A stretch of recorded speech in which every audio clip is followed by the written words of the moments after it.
அப்போ பெண்களுக்கு வந்து ஆண்களுக்கு ஈக்குவலா பெண்கள் சுதந்திரமா நடந்து போனாலே நீ சுதந்திரமா நடந்து போறல்ல, நீ பெண் தானே, இது எங்களுக்கு சைக்காலஜிக்கல் ஃபீலிங், நாங்க அப்படிதான் உங்களை அப்ரோச் பண்ணுவோம்னு சொல்றதெல்லாம் அது மனித இயல்புமா. சோ இப்போ இது எல்லாத்தையும் தாண்டி சைக்காலஜிக்கல் அண்ட் வந்து கடவுள் மேல என்ன நம்பிக்கை பார்த்து ஆணுக்கு ஈர்ப்பு வரலன்னா ஏதோ தப்பு நடக்கும். செக் பண்ணுவோம், ஹார்மோனல் செக் பண்ணுவோம். அந்த வயசுல அவன் பொண்ணுகிட்ட வம்புக்கு போகணும். அதுதான் ஆணுடைய இயற்கையாக இருக்கணும்.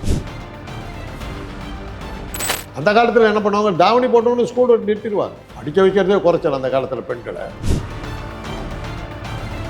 ஆனா உங்களை மாதிரி இந்த மாதிரி யாருமே சப்போர்ட் பண்ணி பேசி கரெக்ட் கடைசியில வந்து அந்த பசங்களுக்கு இது வந்து ஒரு வயசு, இது ஒரு வாலிப வயசு. இந்த வடிவேலு சொல்லுவாரே ஒரு படத்துல, காலையில வந்து டிவி சேட்டலைட் சேனல்ல யார் யாரையோ கூப்பிடுறாங்க. அடியாலஜிஸ்ட்டை கூப்பிடுறாங்க, நியூராலஜிஸ்ட்டை கூப்பிடுறாங்க, கேஸ்ட்ரோஎன்டராலஜிஸ்ட் கூட கைனகாலஜிஸ்ட்டை கூப்பிடுறாங்க, ஒரு செக்ஸாலஜிஸ்ட்டை கூப்பிடுற. ரொம்ப நேரம் பேசிக்கிட்டு இருந்துட்டு நீங்க எந்த ஃபீல்டுன்னாரு. இந்த மாதிரி செக்ஸாலஜிஸ்ட். ஓ அப்படியா அப்படின்னு சொல்லிட்டு அவர் மாதிரி, எனவே டாக்டர் நான் உங்களை பார்க்க வேண்டிய அவசியம் இல்லை. சரி, அப்போ இந்த ப்ராப்ளத்துக்கு வேற எந்த டாக்டரை பார்க்குறீங்க?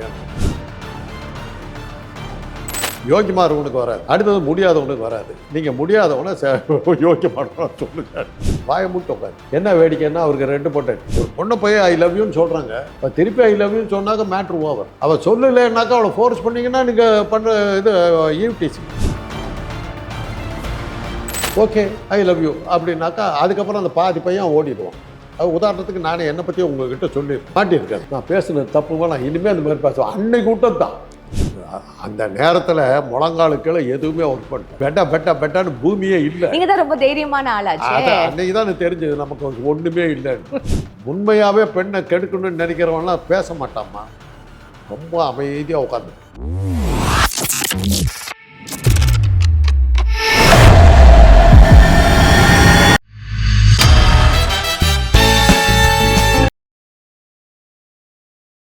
பிபிடி சினிமா நேயர்கள் அனைவருக்கும் வணக்கம். இன்னைக்கு நம்மளுடைய டாக்டர் காந்தராஜ் சார் தான் இருக்காரு. நிகழ்ச்சிக்கு போகலாம். சார் வணக்கம். சார், இந்த அண்ணா யூனிவர்சிட்டி கேஸ்ல என்ன சொன்னீங்க? ஏன் அந்த பொண்ணு தனியா போய் அங்க நின்று பேசணும்?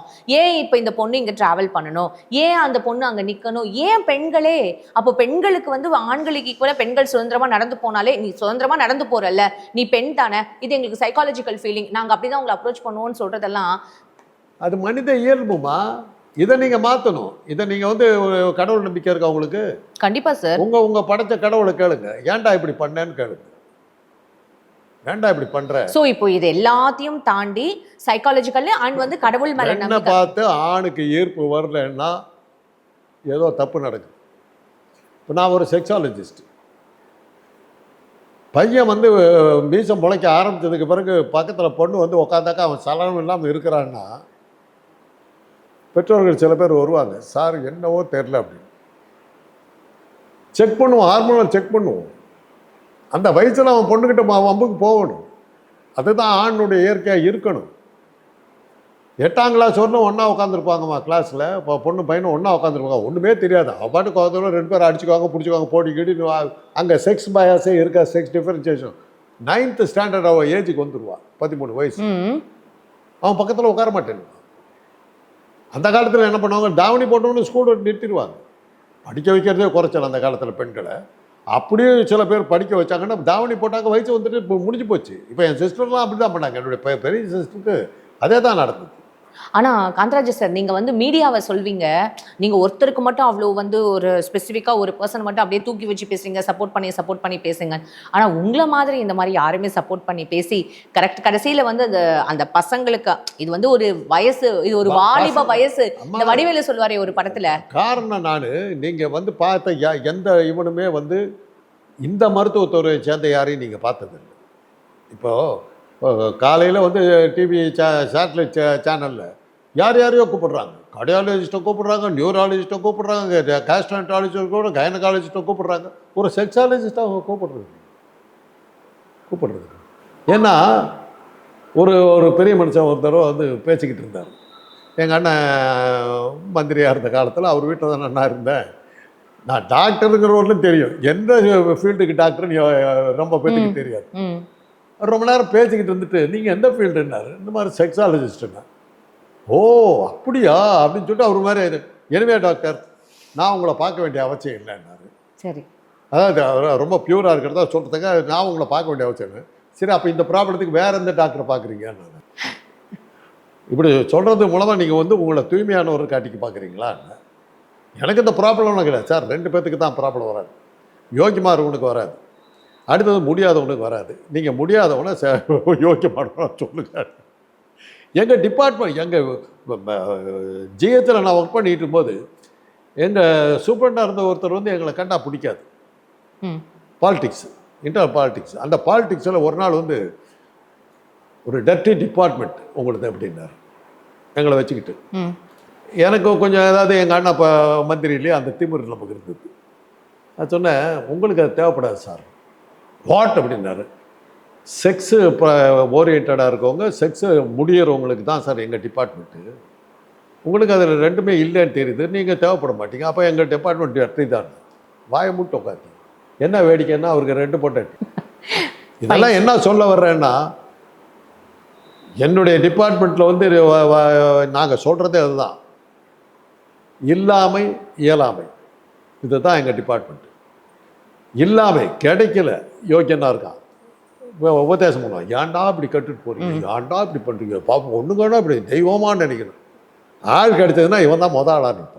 கிடைச்சும் ஒருத்தன் போகாமல் இருக்கிறான்னா இவனால முடியல, செக்ஸ் இல்லை. Fine sir. ஐயோ உங்ககிட்ட இதெல்லாம் பேசக்கூடாது, கேட்டு இல்லை சார், இல்லை சார், இதுதான் காரணம். ஆண்களில் 2 வகை தான்மா, இல்லாதவன் இயலாதவன். சோ இப்போ நீங்க என்ன சொல்ல வரீங்க அப்படின்னா, என்ன இருந்தாலும் பெண்கள் தான் சேஃபா இருக்கணும். It's a natural urge, but it is an offense. It is an offense. Fine sir. At least it's an offense னாவது நீங்க வந்து சொன்னீங்கல்ல. நம்முடைய சட்டம் என்ன சொல்லுதுன்னா, உடலுறவு கொள்வதில் மனைவி மறுத்துட்டான்னா கணவனாக இருந்தாலும் உடலுறவு கொள்ளக்கூடாது. அதுவும் ரேப் தான், கற்பழிப்பு தான். அது தெரியுமா உங்களுக்கு? நம்ம நாட்டு சட்டம். மனைவி மறுத்து அவளை ஃபோர்ஸ் பண்ணி செக்ஸ் வச்சுக்கிட்டான்னா அது ரேப் தான். அதான் ரூல். சட்டங்கள் அப்படி இருக்குது. அதனால் நம்ம அதை பார்க்கணும். நம்ம இன்றைக்கி அந்த மனைவி அப்படி வந்து கோர்ட்டுக்கு வந்தான்னு வச்சுக்கோங்க, அதுக்கப்புறம் அவருடைய வாழ்க்கை என்ன ஆகும் யோசிச்சு பாருங்க. பல பெண்கள் ஏன் சைலண்டாக போயிடுறாங்க? அதுக்கப்புறம் என்ன பண்ணுறது?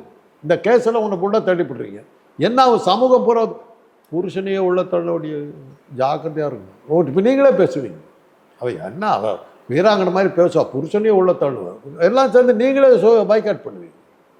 ஆண் பண்ணுறது இருக்கட்டும், பெண்கள் பண்ணுற பாய்காட் நிறையா இருக்கும். ஓகே, இது வந்து ஒரு அஃபென்ஸ் அப்படின்றதுக்காக இந்த விஷயத்தில் போலீஸ் வந்து நடவடிக்கை எடுக்கணும். அது திமுகவாக இருந்தானே யாராக இருந்தாங்க? அண்ணா பல்கலைக்கழகத்தில் நடந்த உடனே அதை வந்து திமுக இதை பக்கமாக திருப்புறதுக்கு என்னென்ன முயற்சிகள் உண்டோ அத்தனையும் பண்ணாங்க. சவுக்கால் அடிச்சுக்கிட்டார் ஒருத்தர், ஒரு பஞ்சால் செஞ்ச சவுக், அதில் அடிச்சுக்கிட்டார் அப்பேற்பட்ட கற்புக்கரசன். அதுக்கப்புறம் 10 கேஸில் அவங்க கட்சிக்காரருங்க 10 பேர் மாட்டினாங்க. ஒவ்வொன்றுக்கு கூப்பிட்டாங்க, எங்கேயா இருக்காங்க. அதுதான் சார், அதெல்லாம் வந்து அரசியல் சாயம் பூசுற ஒரு அர்த்தம் இல்லை. பொள்ளாச்சி பாலியல் வழக்கில் கூட அவர் வந்து அவருடைய அதிமுகவுடைய பெரிய புள்ளிகளுடைய சொந்தக்காரங்க தான் மாட்டினோம் போல சார். நீங்க இப்போ அதில் அரசியலாக்கல. அதை என்ன சொன்னாங்க, அந்த பெண்ணுக்கு நீதி கேட்கணும், நான் இது ஒன்றும் கொடுக்கலையே. அதுதான் சார், இப்போ இது இவ்வளோ விஷயங்கள் நீங்க பேசுறது நம்மளும் வந்து பொறுத்திருந்து பார்க்கலாம். பிகாஸ் போலீஸ் இன்வெஸ்டிகேஷன் ஸ்டார்ட் ஆயிடுச்சு. இனிமே இது எப்படி எந்த மாதிரியான ஒரு விஷயங்கள் நான் ஏன் விளக்கம் சொன்னேன்னா, நீங்கள் சாதாரணமாக அந்த காரில் வந்து 4 ஆம்பளை பசங்க வந்து உரசினானுங்க, பெண்களை வந்து பண்ணானுங்கன்னா ஈவ் டீச்சிக்கலாம் நான் சொல்லியிருப்பேன். ஒரு பொண்ணை போய் ஐ லவ் யூன்னு சொல்கிறாங்க, இப்போ திருப்பி ஐ லவ் யூன்னு சொன்னாக்க மேட்ரு ஓவர். அவள் சொல்லலைன்னாக்கா அவளை ஃபோர்ஸ் பண்ணிங்கன்னா நீங்கள் பண்ணுற இது ஈவ் டீச்சிங். அது ஓகே, ஐ லவ் யூ அப்படின்னாக்கா அதுக்கப்புறம் அந்த பாதி பையன் ஓடிடுவான். அது உதாரணத்துக்கு நானே என்னை பற்றி உங்கள்கிட்ட சொல்லியிருக்கிறேன், மாட்டியிருக்காங்க. ஒரு திருப்பி வந்து சும்மா காலேஜில் ஜூனியர் பொண்ணு ஐ லவ் யூன்னா திரும்பி நின்னவுடனே கூட இருந்த என் ஃப்ரெண்டு சொல்லிட்டு அவன் நின்றுட்டாடா. நான் அப்போயே எங்களுக்கு கை கால் ஆடி போச்சு. கிட்ட வந்தா I am also in love with you.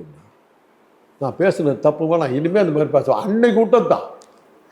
அதுக்கப்புறம் அந்த திருப்பி அது ஒரு தடவை என் ஃப்ரெண்டு வார்த்தை ஒரு தடவை சொன்னேன், எவ்வளோ பார்த்தாலும் ஐ லவ் யூங்கிற, அவள் திருப்பி ஐ லவ் யூன்னு சொன்னால் என்ன பண்ணுவேன்னா, சொன்னால் பார்த்துக்கலாம் தெனாவட்ட பேசிக்கிட்டு. நிஜமாக ஒருத்தர் சொன்னபோது எனக்கு அன்றைக்கி வந்து ஜன்னி கண்ட மாதிரி 2 நாள் நான் காலேஜ் பக்கம் எட்டு கூட பார்க்கல. வம்பே வேண்டாம், பொம்பளை சாவகாசமாக ஆவார், அப்படி போய்த்துட்டேன். அவ்வளோ நடிக்கிட்டேன். என்ன சீரியஸாக வந்து ஐ எம் ரெடி அப்படின்ட்டா. I am in love with you, yes come on, will talk to our parents அப்படின்ட்டா. கடகடான்னு 10 நிமிஷம் தான் பேசிவிட்டா. அவள் ரொம்ப அழகான பொண்ணு. அதுக்கு என்ன சொன்னாங்க அவங்ககிட்ட ஏன் திட்டு அப்புறம் வேண்டாம் நீங்க? அந்த நேரத்தில் முழங்காலுக்குள்ள எதுவுமே ஒர்க் பண்ணல. பெட்டான்னு பூமியே இல்லை. நீங்க தான் ரொம்ப தைரியமான ஆளாச்சே. அது அன்னைக்கு தான் எனக்கு தெரிஞ்சது நமக்கு ஒண்ணுமே இல்லைன்னு. அந்த நிமிஷத்துல தான் புரிஞ்சது. ஓகேன்னு சொல்லிட்டு நீங்களும் அதான் அத்தனை பேருக்கு லவ் யூ சொல்லிருக்கீங்க. ஓகேன்னு சொல்லிட்டு அது அதுக்கு ஒரு வாரம் கழிச்சு வந்தது. சொல்லியிருக்கலாம் போல இருக்கு. அப்போ வரல. இதுதான் ஆம்பளை. இதான் எங்க மாதிரி ஆளுங்கள்லாம் என்னன்னா வாய்ஸ் அவுடால் தான். ஒரு திரும்பி பார்த்தோம்னா உண்மையாவே பெண்ணை கெடுக்கணும்னு நினைக்கிறவன்லாம் பேச மாட்டாம்மா. ரொம்ப அமைதியாக உட்காந்து 10 பேர் வந்து ஒரு பொண்ணை கலாட்டம் பண்ணிட்டு இருக்கோம். அந்த 10 பேரும் வந்து ஒன்றுமே இருக்க மாட்டான். அதில் உட்காந்து வேடிக்கை பார்த்துட்டு இருக்கான் பாருங்க, அவன் தான் அவத்தான். Fine okay. ஸோ நம்ம இந்த டாபிக் வந்து இன்னும் இதை பற்றி பேசுறதை விட போலீஸ் இன்வெஸ்டிகேஷன் எதுக்காக சொல்ல வர்றேன்னா, இந்த மாதிரி விஷயத்தில் வந்து பெண்கள் தனியாக ஓட்டிட்டு போகிறாங்கன்னா பைக்கில் போனால் கூட பெண்கள் பல விபத்துகள் நடந்துக்கு தெரியுமில்ல. தெரியும் சார். அது என்ன ஒரு பொண்ணு தென்னாட்ட வண்டி ஓட்டிட்டு போகுது போய் இடிச்சு தள்ளுவாங்க. இதெல்லாம் கேள்விப்பட்டிருக்கோம் சார். நான் இதெல்லாம் நிறையா நடந்துருக்கு. இப்போ என் பெண்ணு வந்து என்னுடைய ஸ்டூடெண்ட்டு 4 நாளைக்கு முன்னாடி தான் ஒருத்தன் இடித்து தள்ளிவிட்டாங்க. வர்றா காலில் கை எல்லாத்துலையும் அடிபட்டுட்டு வந்து நிற்கிறான். என்னான்னு கேட்டால் அந்த பில்லியன் ரைட்டர் இன்னொரு பொண்ணு உட்காந்து, சார் வேணும்னே வந்து அடித்தானுங்க காலேஜ் முன்னாடியே கேட்டுக்கு எடுத்து அப்படி அடிச்சு தள்ளிவிட்டான். இப்போ சொல்ல வேண்டியதார் வாட்ச்மேன்ட்டு சொன்ன இது பண்ண ஓடிட்டான் சார். இவன் காலேஜுக்கு திரும்புறவள் வந்து அடித்து தள்ளிட்டு போகிறான் வாட்ச்மேன் முன்னாடி. இதெல்லாம் வந்து இளமை கால விளையாட்டுகள். அதை நம்ம ஒன்றும் தடுக்க முடியாது. அது காலாகாலமாக ஒரு பொண்ணு எவ்வளோ தெனாட்ட கார் ஓட்டுறாங்கிற ஒரு இது இருக்கும். நம்மளை சட்டை கூட பண்ணாமல் ஓட்டிகிட்டு போகிறாளுங்கிற ஒரு இது இருக்கும். கவனத்தை ஈர்க்கணுங்கிறது. இது பஸ்ஸில் போகிற நிற்கிற பஸ்ஸில் ஏற மாட்டான். நீங்கள் பார்த்தீங்கன்னா அந்த காலத்தில் ஒரு வடிவல் காமெடி வரும். நிற்கிற பஸ்ஸில் ஏற மாட்டேன். அப்படி போனதுக்கு அப்புறம் ஓடி போய் ஏறுவோம். அப்படி என்னன்னா, அந்த காலத்தில் வந்து மாடு பிடிச்சாங்க, ஜல்லிக்கட்டு மாடை பிடிச்சி கொள்ளையர் தெழுவுதெல்லாம் பிடிச்சிட்டு அப்படி பார்த்த உடனே அவள் வந்து மாலையை போடுவாள். கட்டபொம்மன் படத்தில் அப்படி தான் பொல்லாத சிங்கமின் காளை பாஞ்சா பறக்க விடும் ஆளைன்னு பத்மினி பாடி அப்படி தான் கல்யாணம் பண்ணிக்குவோம் வடையத்தேவனை. அது மாதிரி அந்த காலத்தில் வந்து மாட்டை பிடிக்கணும். இந்த காலத்தில் என்னென்னா ஓடுற பஸ்ஸை பிடிக்கிறது தான். மாட்டுக்கு பதிலாக பிடிச்சி அப்படி பிடிச்சி அப்படி ஏறி நின்னோடனே லாஸ்ட்டில் வந்து லேடிஸ் ரோ அப்படி பிடிச்சா பார்த்தியா அப்படி அவள் ஒரு சிரிப்பு சிரிச்சான்னா பாரதிதாசன் படம் தான். கண்ணில் கடைப்பார்வை காதலியர் காட்டி விட்டால் மண்ணில் குமரன். நீங்க ரொமான்டிக் ஹீரோ தான் போல இருக்கு. அந்த காலத்து ஜெமினி கணேசன் இதெல்லாம் பண்ணிவிட்டு வந்து தானே.